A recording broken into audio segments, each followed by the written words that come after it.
time for the pros and cons. United, United, United. Hello everyone, this is your official analysis of the game between Wolverhampton Wanderers and Manchester United. Plenty to discuss, which is not what we was expecting heading into this game. We thought it was going to be boring. We thought it was going to be a 1-0. We thought it was going to be off the back of someone's arse, or maybe a VAR penalty, which we still kind of got. But it was much more than that. And I don't know about you guys, I still have mixed feelings coming away from this game. And there's so much to discuss. I don't even know where to start. So let's just start with the negatives, and then we shall end on a high. Defensive lapses and game management. Ten Hag came out after the game yesterday, and I quote, "We have to hammer this out of the team. Such mistakes can't happen.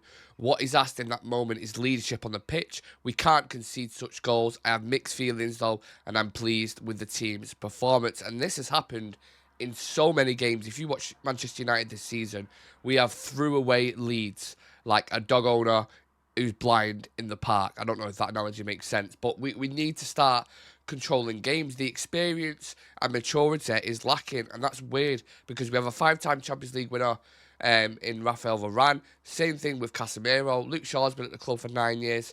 You know, we've got experience in the team. It just doesn't seem to be channeling, and I have no idea why. And I fully believe if we was to get rid of that out of our game, we'd be such a strong outfit for the rest of the season. I don't know if it's a mentality thing. I don't know if we just switch off for like a 10-minute period in the game, because the team seems to kill us. It always happens. It's happened throughout Galatasaray, the Champions League in particular. You know, Copenhagen go up 2-0. Rashford gets sent off. They end up going to win the game. Galatasaray go up 2-0. They bring it back. Yesterday was just like, you're never ever comfortable watching United, and that's a huge problem. Anthony and Onana ain't it. It was pointless bringing Anthony on because he literally made the game worse. He gave away 2 goals, basically, 2 sloppy giveaways, effectively. I think Ten Hag needs to start admitting defeat with these signings that they are not working and concede to the fact, because they do not suit the Premier League. And he's being stubborn and he's playing politics because he spent so much money on Anthony. He's like, it will work out, it will work out. And it's not working out, you know. Anthony's been here a season and a half now and he hasn't improved one bit. If anything, he's regressed. Onana has looked a shambles from the start. He's looked shaky as fuck. There was a moment where Leach had to clear it off the line because he came to claim it and was just like in no man's land. And that happened in the first game where he nearly gave away a penalty against Wolves. So where's the progression there? I think both of them have cost us a lot this season. And just the sheer fact that Ten Hag will be stubborn about it, they'll stay in the team and they'll continue to play. And they'll be a detriment to us. And that's not fair. We need a second striker. Forson did okay when he came on. He did a nice little bit for Kobe Mainoo's goal. But if Højlund picks up an injury, we are done. We know the situation. If Marcus plays as a 9, we don't like it. It's only decent against a high line. We need that experienced striker alongside him. Now, obviously, you notice the January window's just shut. They weren't going to go get someone random, which is a shock, because I thought Choupo-Moting would be a shoo-in, considering the last couple of years we've had Weghorst, Igalo and these kind of guys. But they've just got to, not FFP reasons, they haven't gone to got anyone. But I don't understand how Manchester United in 2024 don't only have one available striker. That is madness. When you look at Liverpool, they have Jota who could play there, top player. Núñez who could play there, who's starting to develop now. City have Haaland and Julian Alvarez. Even Tottenham have Richarlison, Werner and Son, who can all play there. We have a young lad who joined the club this season, and that's it. If he gets injured, we're absolutely fucked. And that's another reason why Anthony Martial needs to go in the summer, because I'm done with his reliability in the game. Leacher injured again. Now, look, Lissandro went off, I think it was around the 80th minute mark, don't quote me on that, but somewhere around towards the end of the game. And then there was video image of him getting his foot wrapped up. But what I've come to realise is the injured foot, when he first did his metatarsal, was his right foot, and it was his left foot that was getting wrapped up. So maybe he's been stood on, maybe, I don't know what the situation is, but I'm just hoping, waiting to hear that it's not, you know, nothing serious, official. We've had a couple of leaks, people saying it's not, but I want to wait for, you know, the club statement and Eric Ten Hag to come out and speak about it and make sure it's not official, because if he's injured again and we have to go towards the end of the season without him, it's just going to destroy us. You saw how pivotal he is back in that team, and that's another thing I want to speak about in the positives. This season's been plagued with injuries, and we don't need another big one. Okay, let's end with the positives. Marcus Rashford back with a bang. I wonder what journos will write now. There's something positive coming from this player. Took his goal extremely well, was very lively in the first half, linking up with Luke Shaw on that left-hand side, causing problems left, right and centre.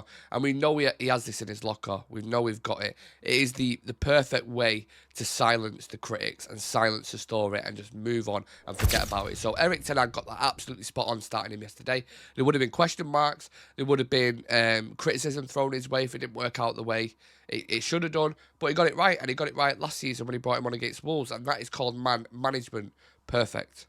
Mayu Magic, 18 years old, and we have probably just saved ourselves 100 million quid in the market because he is going to be a top player. Not only the composure, defensive duels, passing range, intelligence. He's giving me like Iniesta vibes with his goal yesterday, and to kill the game off in that way is just special. A lot of people going on about don't overhype him, people comparing him to Seedorf and people comparing him to Makalele and these kind of guys. Like, comparisons are fine. We're not saying they're going to be that player. You're just talking about style, how they can be elusive, how they can drop the shoulder. Is similar to an Iniesta, is similar to more so a Seedorf and his positioning and stuff. There's nothing wrong with that. We're not saying, he's going to go win the Ballon d'Or, be Champions League winner and da-da-da. But his potential is extremely promising, and you can see why Erik ten Hag was so keen to integrate him into the squad. And the biggest compliment I can pay Kobbie Mainoo is the fact that, in comparison to Casemiro, he looks equal. Casemiro has been one of the best defensive midfielders in the game for a long time. Maybe he's dropping off a little bit at the moment, but he has been for a long time, and he's won almost everything in the game. And Kobbie Mainoo looks equal next to him. They both had a very solid performance yesterday. And then Kobbie Mainoo, puts the cherry on the cake by scoring that goal. Sensational. Unreal. The triangle of Martinez, Varane and Casemiro. Last season's success was built on this foundation. The connection, communication, defensive stability and leadership these three bring cannot be understated. And the more game time they get, the better they'll get. Because they've only had a couple of games together. Once those cogs start moving efficiently, and when they can play a full 90 minutes, I think once they reach that top gear, we will start to get results. And if we could keep these three fit until the end of the season, maybe you can have a late charge into the Champions League. Maybe you can, go far in the FA Cup. But they need to stay fit if we're to do anything at all. If we get a big injury to one of them now, the season's done for me. Højlund, fantastic again. Listen to Rasmus Højlund's numbers against Wolves, okay? 100% pass accuracy, 25 touches, 15 out of 15 passes completed, 4 ground duels won, 2 key passes, 2 shots on target, 1 goal, 1 assist. And aged 20 years old and 362 days, he is now the youngest player to score and assist in consecutive games in the Premier League, beating Cristiano Ronaldo's long-standing record, who was 21. So not a bad record to beat as well, for all the good reasons. It seems like he's really starting to gel now, and it goes to show if you supply him with the ball, he'll score. We're noticing it from the wingers now, a bit more from the midfield. They are finding him, and they're noticing his runs, his patterns. Garnacho fed him for a goal yesterday, which unfortunately was offside. And I think this 65 million quid that we spent on him, a lot of people were questioning the price tag. But again, if he develops into the player that he should, he's nurtured right and he's in the right environment, that 65 million quid will look like a fucking bargain. Because you know what I love about him most is his mentality. He keeps going and going and going. He's strong up there, you can just tell. Even when he was getting no service whatsoever, he keeps going, And that's exactly the kind of mentality and temperament that we need at the club. Made in Carrington. 4 Manchester United Academy products were involved in the goals last night. Marcus Rashford with a goal, Scott McTominay with a goal, Omari Forsum with an assist, and Kobbie Mainoo got the winner, obviously that sensational winner.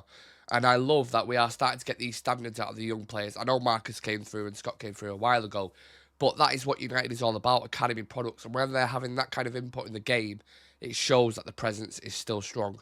And really, really happy with most of the performances yesterday. Look, Scott comes on, he does what he does, crashes the box, gets a goal. I don't think he's a starter for me.